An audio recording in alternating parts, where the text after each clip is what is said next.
Yesterday was crazy in the Premier League, the day of the underdog, we've been calling it. Let's start with that game at Selhurst Park, Palace against Liverpool. Certainly in the first half, the way Liverpool were cut through, they were ripped apart by Crystal Palace, Gary, is going to give real encouragement, isn't it? Not just the result, but also the way that they defended. It's going to give such encouragement to others. That's exactly the word that's been at sort of the top of my mind since yesterday, encouragement, particularly for Arsenal, who are playing today, and they needed that. But you're right, I mean, Crystal Palace obviously have had a fantastic start to the season. They've got real threats going forward. But Liverpool, we've said it from the start of the season, in certain games, they have looked vulnerable. They have they have conceded chances, they've conceded goals, and you can't keep doing that, and particularly in difficult away games. I always think that if you're playing 12:30 on a Saturday as well, over here in the UK, that is one of the most challenging fixtures to sort of have for a top team, and Crystal Palace is a difficult place to go. Well, Manchester United struggled, didn't they, at Brentford yesterday? It does feel like one step forward and two steps back for them. According to the BBC this morning, Sir Jim Ratcliffe is sticking with Ruben Amorim. Gary, where are your levels of faith right now? Is it going to be a situation that in a few months' time we'll look back and say, what took them so long? Or do you think faith in Amorim is still the way to go? I'm very worried, Rebecca. There's no point in me sitting here and saying that I'm not. I think the levels of performance, the results, the substitutions. Yesterday, I think I said I saw something at the end of the Grimsby game that they lost in the Carabao Cup a couple of weeks ago, which was Mason Mount ending up at left wing back. Now, look, we admire managers who are resilient, who are sort of, if you like, stubborn around the system. We want them to stick to the plan. But when you've got Mason Mount playing at left back, you're going to look pretty stupid. And that's happened twice now. It can't happen. The first time I thought was unforgivable, and yesterday it happened again. He changes his back three and his back five every single game, and the performances and the results are just unacceptable. So I'm really, really worried. I would never go on television, I know how difficult a manager's job can be, and say that a manager should be sacked, but I suspect that the hierarchy at Manchester United are going to want to see a turnaround very quickly. Let's talk about the game later, Newcastle against Arsenal. I'm going to ask you about both teams. We'll start with Newcastle, struggling to score goals. How big a hole is Isak missing?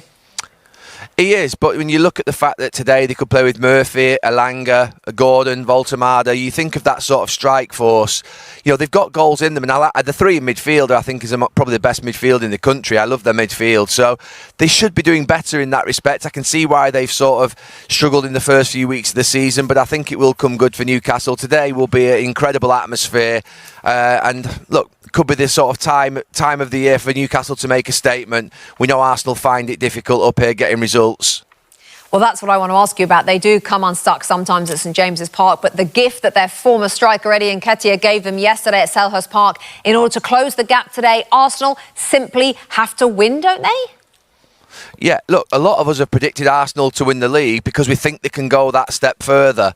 This is a big, big opportunity today. They must have been travelling up to Newcastle Saturday afternoon, just after Liverpool lose at Crystal Palace, and thinking, right, come on, here we go. This is it. This is our moment where we make a statement and we tell everybody in the league that we're serious about winning the trophy. You know, is Mikel Arteta under pressure from above to win a trophy, or are they just happy picking up the cash every single year that comes with being in Champions League places? You know, we asked the question last week, does he know how to win a title? Do the players know how to win a title?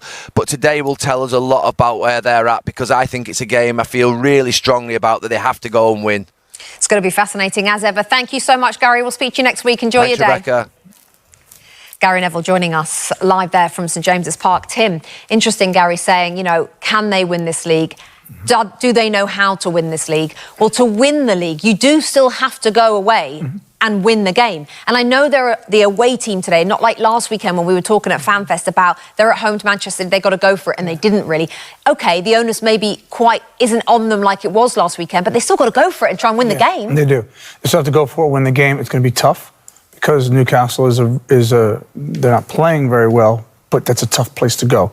And we saw some of the highlights down the years. It's always a good game between these two teams.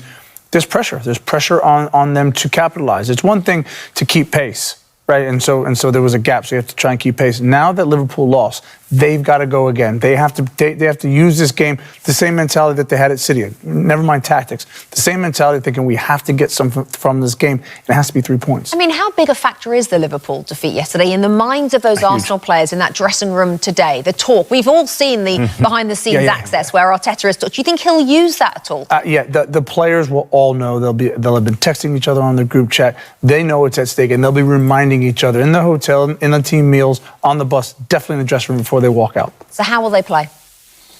Well, they'll have to fight fire with fire, because to go St James's Park, that's a given. But they've got to turn their control of football into chances and goals. I read a lovely line with Arsenal. They've got the depth now. Have they got the devil? Have they got what it takes to go and get a win? We were talking on our production call this week where, can you imagine if Liverpool beat Palace and Arsenal lose to Newcastle, an 8-point gap? They can close the gap to 2 points. Start changing the narrative. All that cautious play and things last season goes away.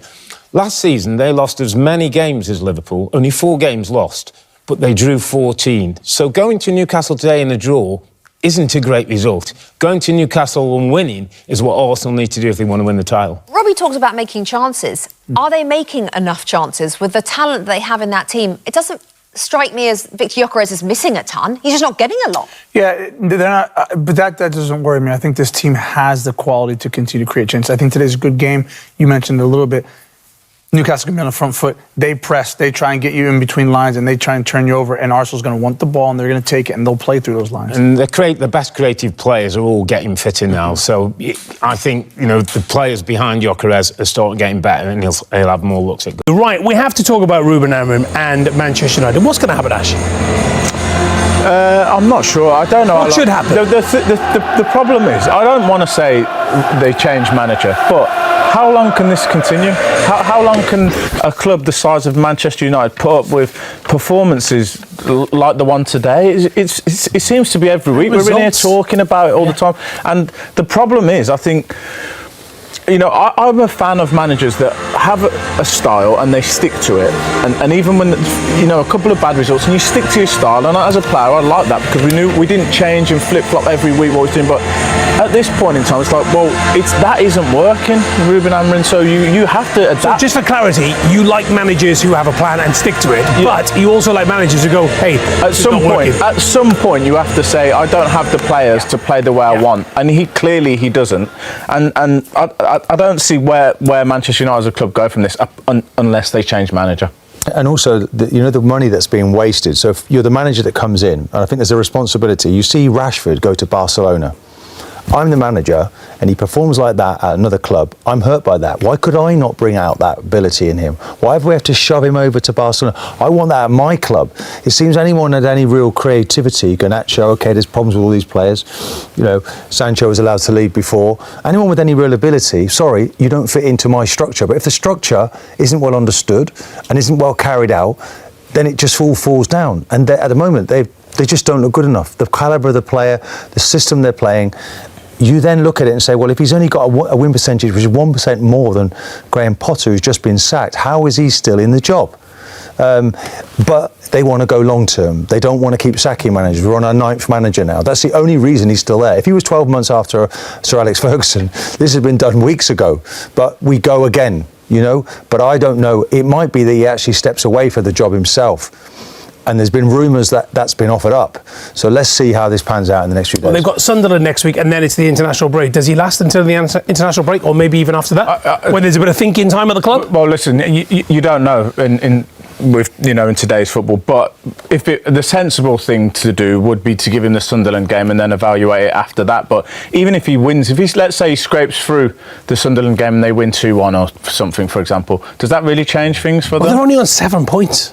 Do you know what? The style that he plays, out of the EFL Cup. The style that he sets up his team is very similar to Crystal Palace. A back 3, 2 wing backs, a kind of box midfield, and a number 9. And they've nailed it. And for some reason, this Manchester United team, those players cannot get their head around what he wants. Is it mentality, Martin? Do you look at those players, and think to yourselves, right, they have just not got a strong mentality at all, a winning mentality? It comes down to tuition, like, I've got to get this message across to the players. Some players are visual learners, some players I have to keep repeating, but ultimately it's not working on the pitch, and I'm going to be held responsible for that. It simply isn't working. This guy's a young man, he's 39 years of age. I don't know if the pedigree is really there. Manchester United can't keep losing games in the way that they are and keep selling players. They're losing hundreds of millions of pounds on players who have been deemed not good enough, been bought in by other managers. Ten Hag started this, by the way. It looks really mediocre across the group. They're not at the level they need to be at. Things are going to have to change. At least Ten Hag won cups. Jay, sorry, there's something going on at the club, because we was talking earlier today about De Ligt. And not to single out one player, because they're all guilty of it. But if you're Matthijs De Ligt and you've played for the clubs, the calibre that he's played for, you look at him, he looks a nervous wreck in possession. Why is he not galvanising Harry Maguire? Why did they not get it together? So you can blame the manager, I understand that. But some of the players in there have been playing for so long at the top of the game. Get hold of the team. He's got to start being a leader now. You know, I saw him in front of the Ajax fans, giving it, come on, let's have more. I want to see that in a Man United jersey. It's not there. You can't just do your job. You have to step out of your zone to make things happen, and there's not enough of those. Alan hinted earlier on that we might be talking about this, which is the shape of Manchester United and the insistence of Amorim of staying with this particular shape. But I think maybe now we're going to criticise him for being maybe a bit too flexible within that shape. Yeah, but I mean, it's different. He's not got the personnel to play how he wants to play. If you look at Alan and his piece beforehand and the shape and the structure, I just want to start with this. This is how it started. De Ligt, Maguire, Shaw, Ugarte, Fernandes, and the rest you can see. But I just want to move it on here. Maino and Yoro come on from Maguire and Ugarte on 66 minutes. De Ligt has gone from right to centre. Menu's come in midfield, as you expect. And we move it on here. Now, De Ligt's in the middle. Yoro's gone all the way to the other side. Dallow's gone into the three at the back. And Buemo's gone into wing-back. And Mount's gone into number 10. That was on 81 minutes. Mount came on for Shaw. And now, 4 minutes later, Xerxes comes on for Dorgu. Mount goes into wing-back. And Xerxes goes into number 10. I know as players, we're supposed to be adaptable and flexible. But how are you supposed to adapt to a situation when you're changing it constantly and sticking to the same formation? All he had to do is go into a 4-3-3. On the goal, what they conceded last is because Mbeumo was in a position where he doesn't want to be. Yes, he's played wing-back at Brentford before, but he's not a defensive player. You need him forward. And all these changes constantly are making it hard for the players to adapt to what he wants to do because of so many changes. Brentford with the victory. Here's Ruben Amorim. The frustration is that every goal, the goals today, we work on that during the week. That is frustrating. We can do better with the ball. We can have more control. We can understand that sometimes when the decisions are not in your favor, the momentum is not in your favor, we can control the ball.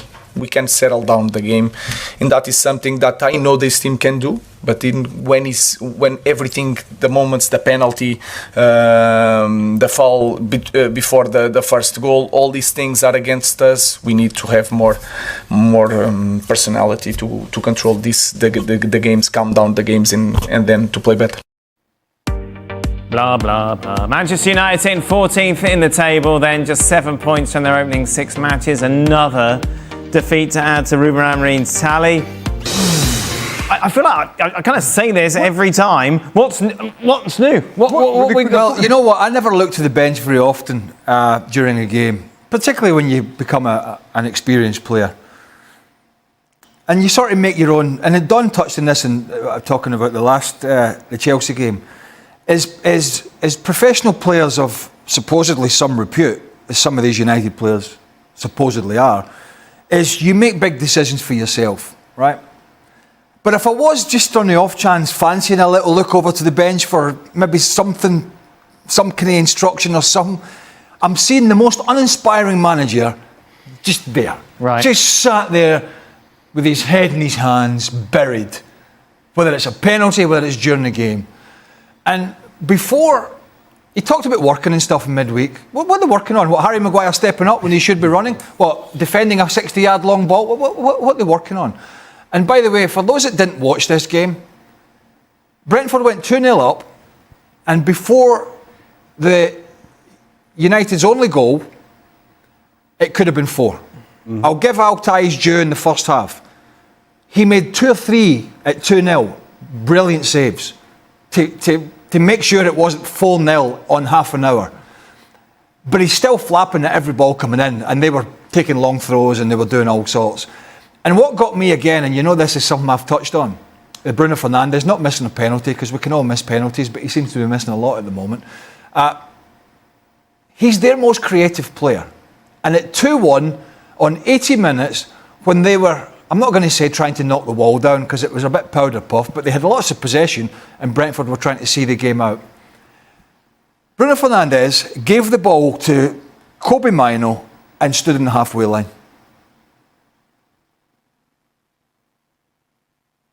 Where do I want him? You are absolutely searching, you are desperate. And my captain is in the centre circle, passing the ball to the sub, who's not as good a creator, who's not as good a ball striker, who's not as good a finisher, and yet here he is again, and this is my bugbear. This is my bugbear, is for all the problems, and there are many, they need to get Fernandes into that front 3, where he can do some damage, to take some pressure off this back 4. But the fact he keeps playing him with Casemiro and Aguati, or whoever it is, doesn't really matter, he's in the wrong position. I know you didn't sign anybody in the summer for that position, but tough cheese, that's your problem.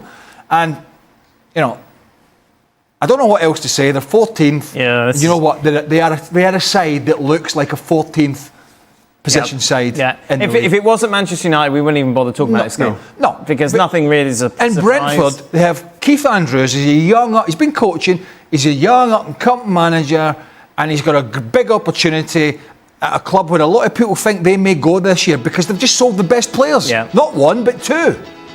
And yet here they are, comfortably defeating Man United, and it could have been worse. What have you got for us, Don?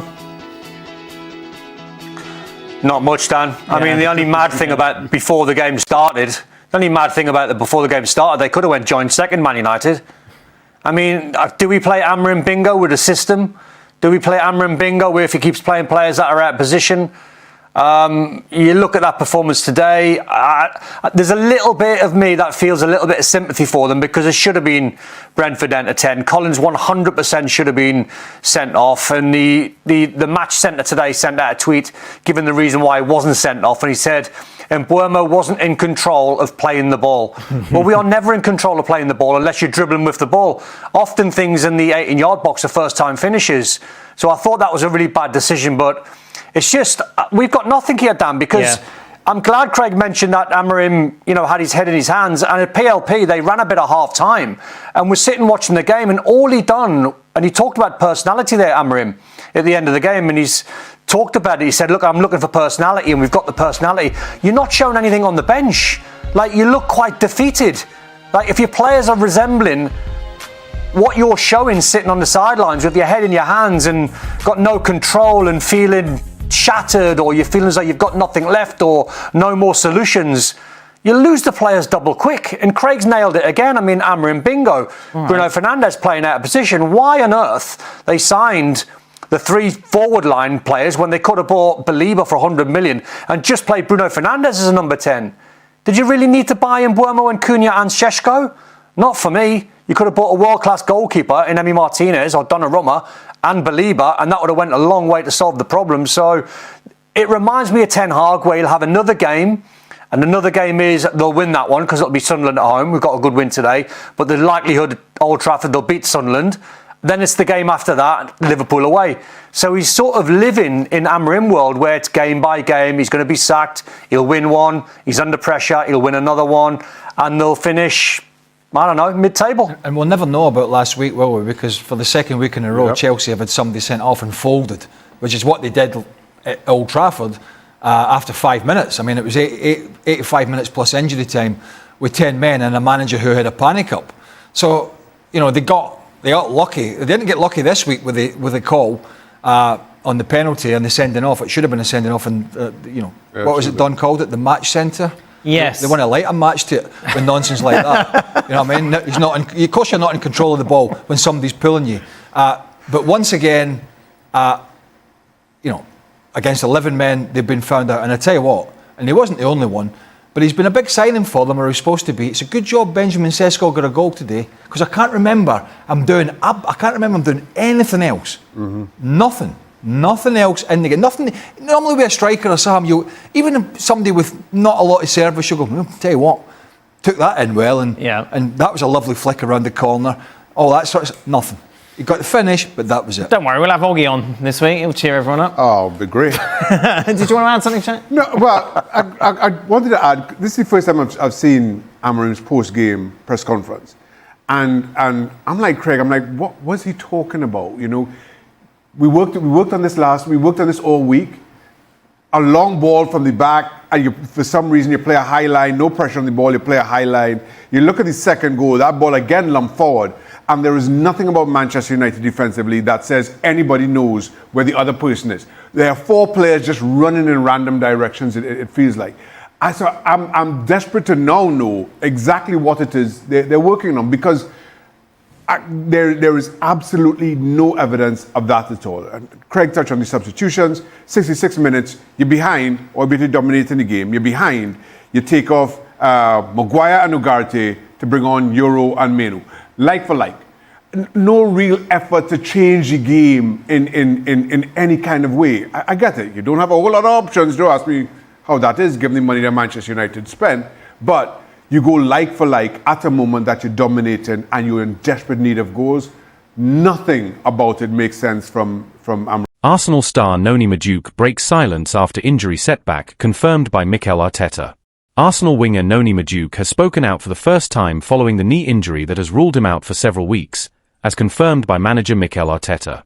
The 23-year-old suffered the setback early in last weekend's clash against Manchester City, and is now expected to be sidelined for 6 to 8 weeks. Taking to Instagram, Madueke shared a verse from Philippians 4 verse 6, NLT. Don't worry about anything. Instead, pray about everything. Tell God what you need, and thank Him for all He has done. The post offers a glimpse into the player's mindset, leaning on faith, staying grounded, and remaining positive in the face of adversity. Since his high-profile and somewhat surprising £48.5 million move from Chelsea, Madueke has quickly won over Arsenal fans with his energy, flair, and attacking presence. While eyebrows were initially raised at the transfer fee, few now question his impact, both for Arsenal and the England national team, where he recently netted his first goal in a 5-0 win over Serbia in Belgrade. Speaking ahead of Arsenal's League Cup tie against Port Vale, Arteta provided further updates on the situation. He'll be out for a few weeks. We're not entirely sure yet. We'll likely do another scan next week, Arteta said. He felt something early in the match and tried to carry on, but by half-time the pain had worsened. Thankfully, early indications suggest Madueke has avoided a serious ACL injury. When asked whether a short-term absence is more likely than a months-long layoff, Arteta added, "We hope so. As I said, we still need to assess it fully, but it doesn't seem too severe at the moment." In Madueke's absence, Arsenal still boasts solid depth in the attacking third. Youngster Max Dowman is expected to feature against Port Vale, while Gabriel Martinelli, Ethan Nwaneri, and Leandro Trossard are all in contention for minutes. The hope within the club is that Madueke will return to action by November 8th against Sunderland, just ahead of the highly anticipated North London derby versus Tottenham on November 23rd. However, he's almost certain to miss England's next international break, which follows crucial Arsenal fixtures against Newcastle, Olympiacos, and West Ham. With the 2026 World Cup on the horizon and a spot in Thomas Tuchel's England squad up for grabs, Madueke knows how important the months ahead are. Despite this temporary setback, the winger has shown resilience, and if his performances this season are any indication, he'll come back stronger than ever. Madueke's injury comes at a delicate time for Arsenal, who are juggling domestic competitions alongside a demanding European schedule. With squad rotation more crucial than ever, Arteta must now rely on the depth and adaptability of his attacking unit, especially as the club enters a period packed with high-stakes fixtures. Internally, the coaching staff is said to be cautiously optimistic. According to sources close to the medical team, Maduke is responding well to initial treatment, and there's no indication of long-term structural damage. However, his rehabilitation will be closely monitored, with particular care taken to avoid setbacks. Arsenal's medical department is expected to carry out a follow-up MRI scan next week to determine the full extent of the strain and adjust the recovery timeline accordingly. The injury has also sparked significant discussion among supporters and analysts alike, particularly around Maduke's workload and physical management since his arrival. Despite being only a few months into his Arsenal career, Maduke has featured heavily both for club and country, raising concerns about player burnout, especially in a season with little breathing room between international breaks. In the short term, the winger's absence places added responsibility on players like Martinelli and Trossard, both of whom have had inconsistent fitness records themselves. Ethan Nwaneri, although still very young, could see more minutes in wide roles as Arteta continues to integrate youth into the first-team environment. There's also speculation that Reiss Nelson, who has seen limited action this season, could benefit from an increased role during Maduke's recovery period. National team manager Thomas Tuchel has also been made aware of Maduke's condition, as England begins early preparations for the upcoming World Cup qualifiers. Though the injury rules Maduke out of the next international window, his recent performances have left a strong impression within the national team setup. A return to form in November or December could be enough to keep him in contention for a spot in the squad heading into the new year. Meanwhile, within the Arsenal camp, the mood remains focused. Speaking to reporters after the Port Vale match, several senior players expressed their support for Maduke, describing him as a positive influence in the dressing room and praising his quick adaptation to the club's playing style and philosophy. As the winger begins his recovery, all eyes will be on how Arsenal adjusts, and whether they can maintain their attacking rhythm without one of their most dynamic wide players. While the timing is far from ideal, both the player and the club appear aligned in their cautious yet determined approach. Further updates on Maduke's fitness are expected following next week's medical assessments.